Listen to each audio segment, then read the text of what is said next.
আমার প্রিয় দেশবাসী, নমস্কার। স্বাধীনতা দিবসের প্রাক্কালে আমি আপনাদের সকলকে আন্তরিক শুভেচ্ছা জানাচ্ছি।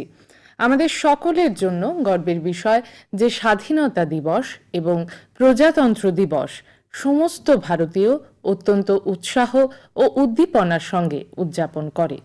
এই দিনগুলি আমাদের ভারতীয় হওয়ার গৌরবের কথা বিশেষভাবে মনে করায়। 15ই আগস্ট দিনটি আমাদের সম্মিলিত স্মৃতিতে গভীরভাবে আঁকা রয়েছে। দীর্ঘ ঔপনিবেশিক শাসনের সময় দেশবাসী প্রজন্মের পর প্রজন্ম স্বপ্ন দেখেছিল যে একদিন দেশ স্বাধীন হবে।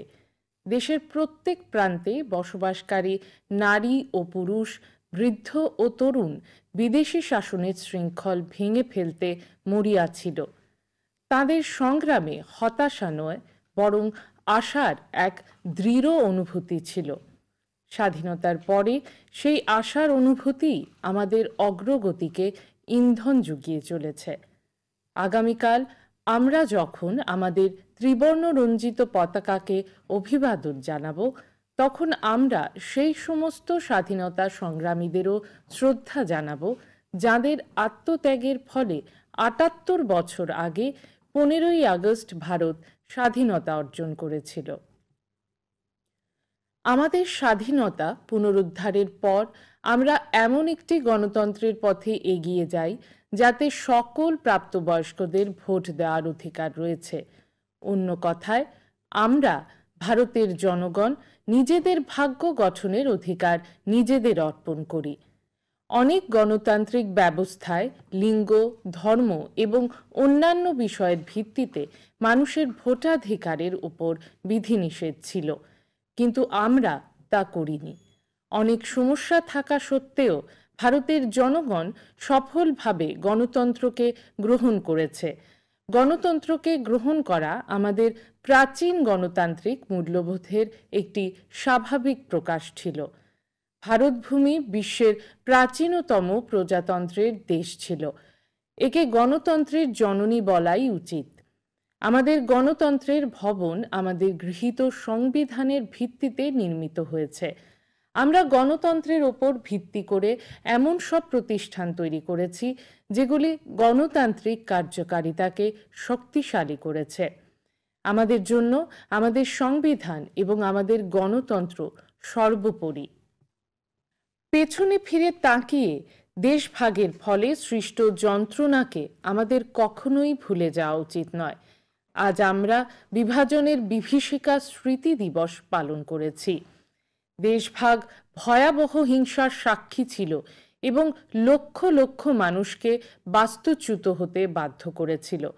আজ আমরা ইতিহাসের ভুলগুলির শিকার হওয়া অসংখ্য মানুষের প্রতি শ্রদ্ধা জানাই। প্রিয় দেশবাসী, আমাদের সংবিধানে এমন 4টি মূল্যবোধের উল্লেখ রয়েছে যেগুলি আমাদের গণতন্ত্রকে সুদৃঢ় করে তোলা 4টি স্তম্ভ। এই মূল্যবোধগুলি হল ন্যায় বিচার, স্বাধীনতা, সাম্য এবং ভ্রাতৃত্ব।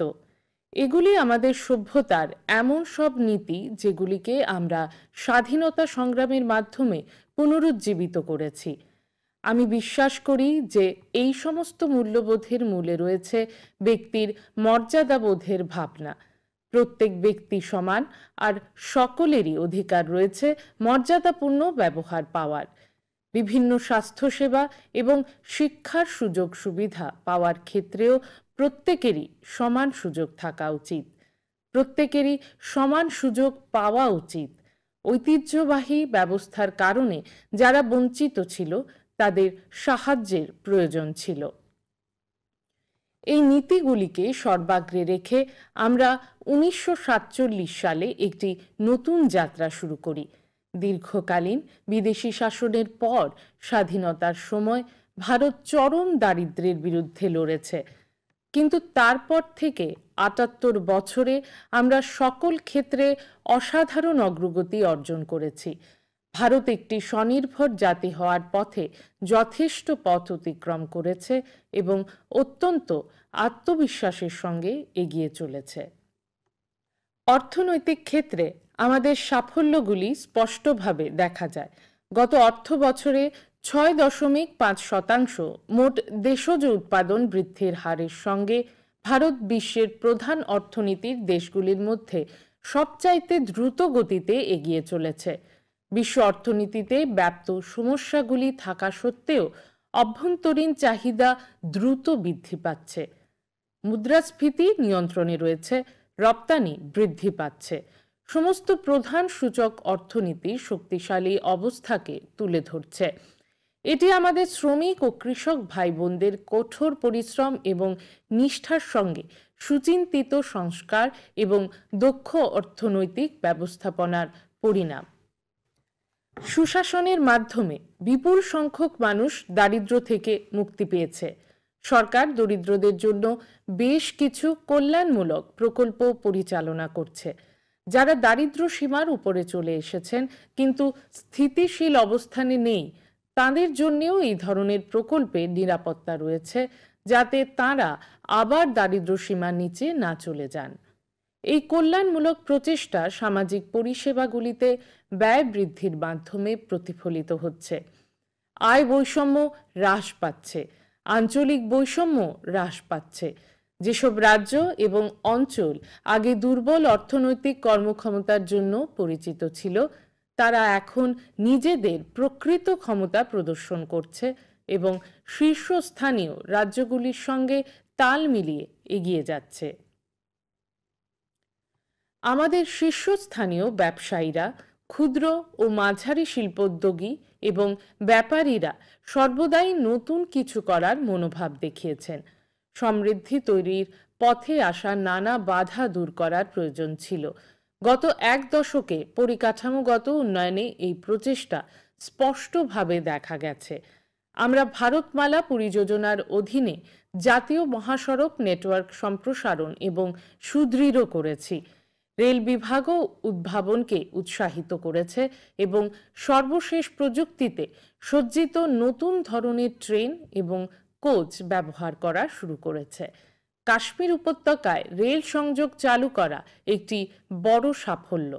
ভারতের অন্যান্য অংশের সঙ্গে উপত্যকার রেল সংযোগ সেই অঞ্চলে বাণিজ্য এবং পর্যটনকে বাড়িয়ে তুলবে এবং নতুন নতুন অর্থনৈতিক সম্ভাবনার দ্বার উন্মোচন করবে।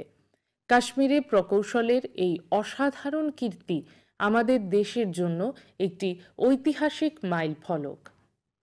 দেশে দ্রুত গতিতে নগরায়ন হচ্ছে, তাই সরকার শহরগুলির পরিস্থিতি উন্নয়নের দিকে বিশেষ মনোযোগ দিচ্ছে।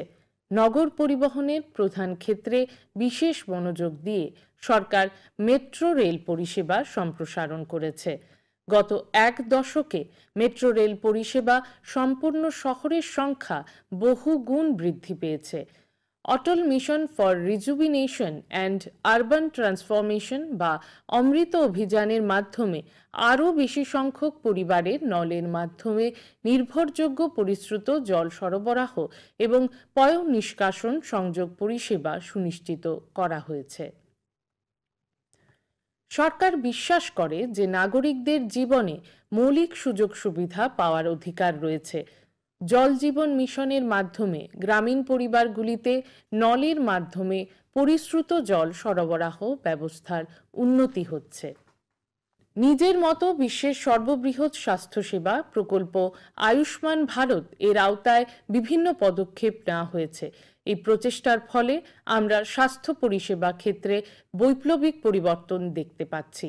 এখন পর্যন্ত 55 কোটিরও বেশি মানুষকে এই প্রকল্পের আওতায় সুরক্ষা কবচ প্রদান করা হয়েছে। সরকার 70 বছর বা তার বেশি বয়সী সকল প্রবীণ নাগরিকের জন্য এই পরিষেবা চালু করেছে। তাদের রোজগার যাই হোক না কেন, স্বাস্থ্য পরিষেবা প্রাপ্তির ক্ষেত্রে বৈষম্য দূর করার ফলে এমনকি দরিদ্র এবং নিম্ন মধ্যবিত্ত শ্রেণীর মানুষও সর্বোত্তম সম্ভব স্বাস্থ্য পরিষেবা পাচ্ছেন। এই ডিজিটাল যুগে স্বাভাবিকভাবেই ভারতের সর্বাধিক অগ্রগতি তথ্য প্রযুক্তির ক্ষেত্রে হয়েছে। প্রায় সমস্ত গ্রামেই 4G মোবাইল সংযোগ পাওয়া যাচ্ছে। শীঘ্রই এই পরিষেবা বাকি কয়েক হাজার গ্রামেও সম্প্রসারিত করা হবে। এর ফলে ডিজিটাল আর্থিক লেনদেন প্রযুক্তি বৃহৎ পরিসরে গ্রহণ করা সম্ভব হয়েছে। ভারত অল্প সময়ের মধ্যেই ডিজিটাল লেনদেনের ক্ষেত্রে বিশ্বের শীর্ষস্থানীয় হয়ে উঠেছে। এটি ডাইরেক্ট বেনিফিট ট্রান্সফার বা প্রত্যক্ষ সুবিধা হস্তান্তরকেও উৎসাহিত করেছে, আর কোনো রকম বাধা বা লাল ফিতের ফাঁস ছাড়াই নির্দিষ্ট সুবিধাভোগীদের কাছে পৌঁছানো সুনিশ্চিত করেছে। বিশ্বের মোট ডিজিটাল লেনদেনের অর্ধেকেরও বেশি আজ ভারতে হচ্ছে। এই ধরনের পরিবর্তনের মাধ্যমে একটি সমৃদ্ধ ডিজিটাল অর্থনীতি গড়ে তোলা হয়েছে, যার অবদান দেশের সমস্ত আভ্যন্তরীণ উৎপাদনে প্রতি বছর বৃদ্ধি পাচ্ছে। কৃত্রিম বুদ্ধিমত্তা হলো প্রযুক্তিগত অগ্রগতির পরবর্তী ধাপ, যা আমাদের জীবনে স্থান করে নিয়েছে। সরকার দেশে কৃত্রিম বুদ্ধিমত্তা সক্ষমতা বৃদ্ধির জন্য ভারত কৃত্রিম বুদ্ধিমত্তা মিশন চালু করেছে। এই মিশনের আওতায় এমন মডেল তৈরি করা হবে যা ভারতের নির্দিষ্ট চাহিদাগুলি পূরণ করবে। আমাদের আকাঙ্ক্ষা হলো 2047 সালের মধ্যে ভারতকে একটি আন্তর্জাতিক কৃত্রিম বুদ্ধিমত্তা কেন্দ্রে পরিণত করা। এই লক্ষ্যে প্রযুক্তিগত অগ্রগতির সর্বোত্তম ব্যবহার এবং প্রশাসন ব্যবস্থার উন্নতির মাধ্যমে সাধারণ মানুষের জীবন উন্নত করার দিকে বিশেষ মনোযোগ দেওয়া হবে। সাধারণ মানুষের জীবন উন্নত করার জন্য ব্যবসা বাণিজ্য সহজ করার পাশাপাশি জীবনযাপন সহজ করার উপর সমানভাবে জোর দেওয়া হচ্ছে। উন্নয়ন তখনই অর্থবহ হয় যখন প্রান্তিক মানুষের কাছে সাহায্য পৌঁছায় এবং তাদের জন্য নতুন সুযোগ তৈরি হয়। এর পাশাপাশি আমরা প্রতিটি সম্ভাব্য ক্ষেত্রে আমাদের আত্মনির্ভরতা বৃদ্ধি করছি। এর ফলে আমাদের আত্মবিশ্বাস বেড়েছে এবং উন্নত ভারত হওয়ার পথে আমাদের যাত্রার গতি ত্বরান্বিত হয়েছে। বিগত সপ্তাহে 7ই আগস্ট দেশে জাতীয় হস্ততাঁত দিবস পালিত হয়েছে। এই দিনটি উদযাপনের উদ্দেশ্য হল আমাদের হস্ততাঁত শিল্পী এবং তাঁদের তৈরি পণ্যগুলিকে সম্মান জানানো।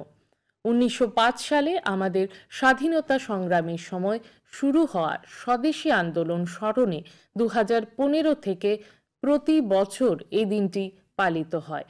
মহাত্মা গান্ধী ভারতীয় হস্ততাঁত শিল্পী এবং কারিগরদের রক্ত ও ঘাম দিয়ে তৈরি পণ্য এবং তাদের অতুলনীয় দক্ষতা প্রচারের জন্য স্বদেশী চেতনাকে আরও শক্তিশালী করেছিলেন। স্বদেশী ভাবনা, মেক ইন ইন্ডিয়া এবং আত্মনির্ভর ভারত অভিযানের মতো জাতীয় প্রচেষ্টাগুলিকে অনুপ্রাণিত করে আসছে। আমাদের সকলকে এই সংকল্প নিতে হবে যে আমরা আমাদের দেশে তৈরি পণ্য কিনব এবং ব্যবহার করব। প্রিয় দেশবাসী, সামাজিক ক্ষেত্রে বিভিন্ন প্রয়াসে বৃদ্ধি পাওয়া সার্বিক আর্থিক বিকাশের ভিত্তিতে ভারত 2047 নাগাদ এক উন্নত অর্থনীতির দেশে পরিণত হওয়ার পথে এগিয়ে চলেছে।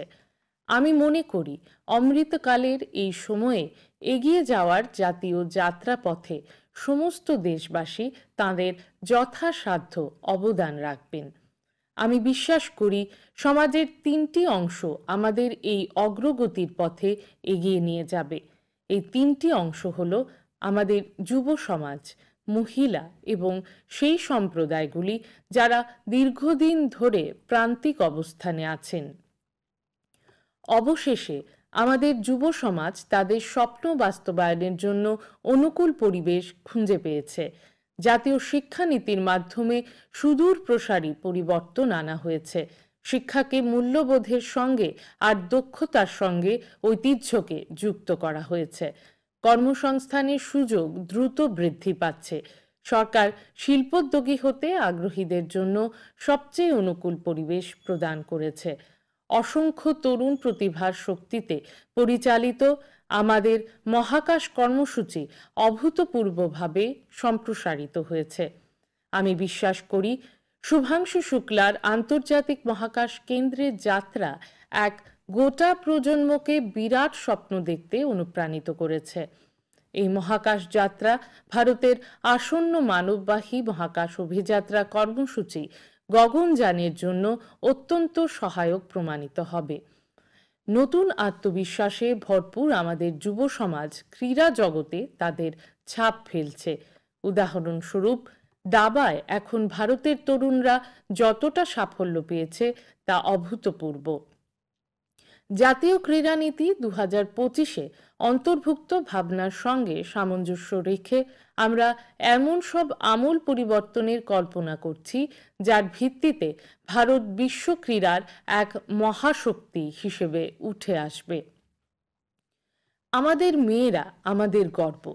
তারা প্রতিরক্ষা ও নিরাপত্তা সহ প্রতিটি ক্ষেত্রে বাধা ভেঙে এগিয়ে যাচ্ছেন। খেলাধুলাকে উৎকর্ষ, ক্ষমতায়ন এবং সক্ষমতার গুরুত্বপূর্ণ সূচক হিসেবে বিবেচনা করা হয়। বিশ্ব দাবা চ্যাম্পিয়নশিপের জন্য ফিডে মহিলা বিশ্বকাপের চূড়ান্ত খেলাটি ভারতের 19 বছর বয়সী এক মেয়ে এবং 38 বছর বয়সী এক ভারতীয় মহিলার মধ্যে অনুষ্ঠিত হয়েছিল। এই সাফল্য আমাদের নারীদের মধ্যেকার প্রজন্মান্তরের নিরবিচ্ছিন্ন বিশ্বমানের শ্রেষ্ঠত্বকে তুলে ধরে। কর্মসংস্থানেও লিঙ্গ বৈষম্য কমে আসছে। নারী শক্তি বন্দন আইনের মাধ্যমে নারীর ক্ষমতায়ন এখন আর কেবল একটি স্লোগান নয়, বরং বাস্তবায়িত বিষয় হয়ে উঠেছে। আমাদের সমাজের একটি বৃহৎ অংশ তফসিলি জাতি, তফসিলি জনজাতি, অনগ্রসর শ্রেণী এবং অন্যান্য সম্প্রদায়ের মানুষ। এই অংশের মানুষ এখন প্রান্তিকতার তকমা ছেড়ে বেরিয়ে আসছেন। সরকার তাঁদের সামাজিক এবং অর্থনৈতিক আকাঙ্ক্ষা বাস্তবায়নের সক্রিয় প্রয়াসে সহায়তা করে আসছে। ভারত এখন তার প্রকৃত সক্ষমতা অর্জনের লক্ষ্যে আরও দ্রুত গতিতে এগিয়ে চলেছে। আমাদের সংস্কার এবং নীতিমালা উন্নয়নের এক কার্যকর মঞ্চ তৈরি করেছে।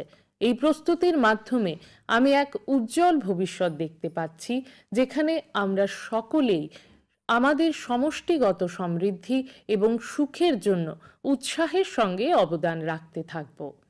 সেই ভবিষ্যতের দিকে আমরা দুর্নীতির প্রতি শূন্য সহনশীলতা বজায় রেখে নিরন্তর সুশাসনের পথে এগিয়ে যাচ্ছি। এই প্রসঙ্গে আমি মহাত্মা গান্ধীর একটি গুরুত্বপূর্ণ উক্তি মনে করিয়ে দিচ্ছি। তিনি বলেছিলেন, এবং আমি আবারও বলছি, দুর্নীতি এবং অহংকার গণতন্ত্রের অনিবার্য পরিণতি হতে পারে না। আসুন আমরা সবাই সংকল্প নিই যে গান্ধীজির এই আদর্শকে বাস্তবে রূপ দেওয়ার এবং দুর্নীতির মূলোৎপাটন করার অঙ্গীকার করি। প্রিয় দেশবাসী, এই বছর আমাদের সন্ত্রাসবাদের ভয়াবহ দংশন সহ্য করতে হয়েছে। কাশ্মীরে বেড়াতে যাওয়া নিরীহ নাগরিকদের হত্যা কাপুরুষোচিত এবং সম্পূর্ণ অমানবিক ছিল। এর জবাব ভারত দৃঢ় সংকল্প নিয়ে নির্ণায়ক পদ্ধতিতে দিয়েছে। অপারেশন সিন্দুর দেখিয়ে দিয়েছে যে জাতীয় নিরাপত্তার ক্ষেত্রে আমাদের সশস্ত্র বাহিনী যে কোনো পরিস্থিতি মোকাবিলায় সম্পূর্ণ সক্ষম। রণনৈতিক স্পষ্টতা এবং প্রযুক্তিগত দক্ষতায় আমাদের বাহিনী সীমান্তের ওপারে সন্ত্রাসবাদীদের আস্তানাগুলিকে ধ্বংস করেছে। আমি বিশ্বাস করি যে অপারেশন সিন্দুর সন্ত্রাসবাদের বিরুদ্ধে মানবতার লড়াইয়ের ইতিহাসের দৃষ্টান্ত হিসেবে এর উল্লেখ থাকবে। আমাদের একতাই ছিল আমাদের প্রতি আক্রমণের সবচাইতে বড় বৈশিষ্ট্য। যারা আমাদের বিভক্ত দেখতে চায় তাদের সকলের প্রতি এই একতাই সবচেয়ে উপযুক্ত জবাব।